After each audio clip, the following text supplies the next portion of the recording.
Bonjour à tous, je vous invite à regarder une vidéo de la série Cheminement mystique.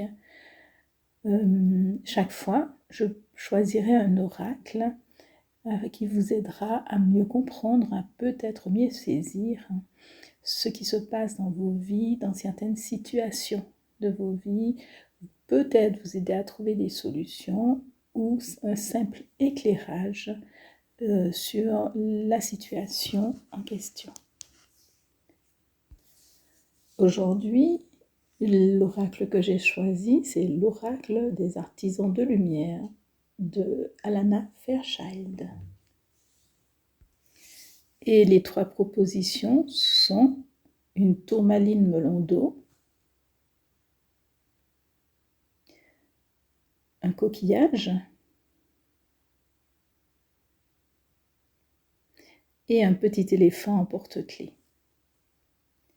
Je vous laisse donc mettre sur pause afin de faire votre choix. Pour les personnes qui ont fait le choix 1, la tourmaline melon d'eau, dans un premier temps, mon ressenti me parle d'amour, de tendresse, de rectifier avec beaucoup de douceur les mauvais fonctionnements émotionnels. Et ça sera donc à ce moment-là du relationnel avec le monde visible ou avec le monde invisible, bien sûr. Et la carte que je découvre, c'est la carte 12, l'éternel maintenant. Quand je la regarde, j'ai juste envie de m'apaiser, d'être tranquille, de ne pas forcer. Vous savez, parfois on est fatigué, mais quand on voit qu'il reste encore des choses à faire, on se pousse encore un peu plus. Alors cette carte, selon moi, vous invite à vous observer, à laisser couler, à se détendre parce que le passé n'est plus, et au vu des efforts que vous avez fournis, le futur sera meilleur, quelle que soit la forme qu'il prendra. Un esprit détendu et apaisé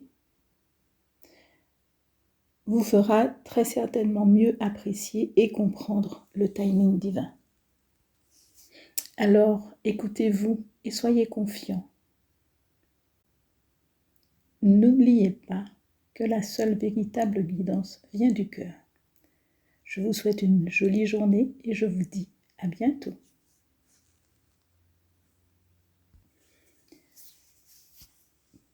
Pour le choix numéro 2, nous avons le coquillage, bien sûr. Et si je me laisse porter, ça me parle de vacances, de balades, de déconnexion avec tout ce qui est physique pour se connecter à l'univers. Et la carte que je découvre est la carte 40, les globes de lumière, excusez-moi.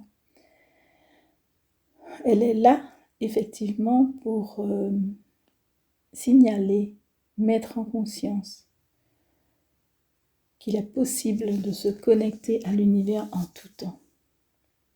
Pas besoin de lieu particulier, car chaque pensée, chaque sentiment que nous émettons, l'univers le reçoit. Alors se mettre dès le matin, dès le début de la journée, dans un état d'esprit de communiquer avec les globes oculaires, avec la lumière qui nous entoure, est une chose importante.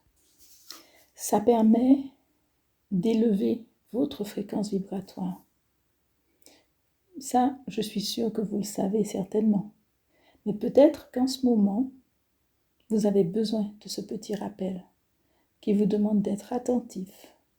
Peut-être que vous vivez des situations difficiles et que ces situations vous font sortir de votre centre. Cette carte vous rappelle simplement de prendre un peu plus de temps pour vous connecter et recevoir des informations éclairantes. N'oubliez pas que la seule véritable guidance est celle qui vient du cœur. Je vous souhaite une belle journée. À bientôt. Le choix numéro 3, l'éléphant, dans l'énergie, me parle de sagesse et d'acceptation. Je découvre la carte, et c'est la carte 4, changement de paradigme. Donc il s'agit bien effectivement d'acceptation. La première chose que je vois, c'est cette porte qui est entourée de symboles. Donc pour moi, elle indique une remise en question des systèmes de croyances. Dans la matière, ça peut aussi se manifester par une forme de solitude, d'un état d'esprit lié à la critique assez exacerbée. Un grand changement se fait dans votre vie en ce moment. Et les personnes qui vous accompagnent ne correspondent plus à votre vision de la vie. Vous vous sentez un peu seul, mais c'est le temps de laisser partir ce qui ne vous convient plus pour laisser la place à ce qui vous conviendra beaucoup mieux et qui correspond plus à votre nouvel état d'être. Le conseil serait d'accepter le changement avec beaucoup d'amour pour vous et aussi pour les autres. Laissez partir ce qui n'a plus de raison d'être. N'oubliez pas que la véritable guidance vient du cœur. Je vous souhaite une belle et douce journée et je vous dis à bientôt.